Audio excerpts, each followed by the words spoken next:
You ask Tiger to solve. This deals with linear equations with one unknown. The final result is t equals 37. Let's solve it step by step. Group all constants on the right side of the equation. Subtract 62 from both sides. Group like terms.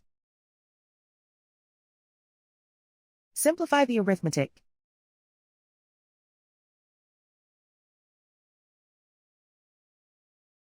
Isolate the t.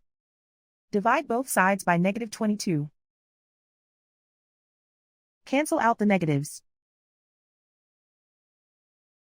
Simplify the fraction. Cancel out the negatives.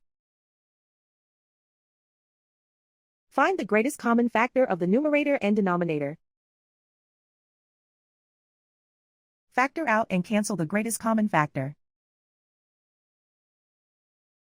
And so the final result is t equals 37.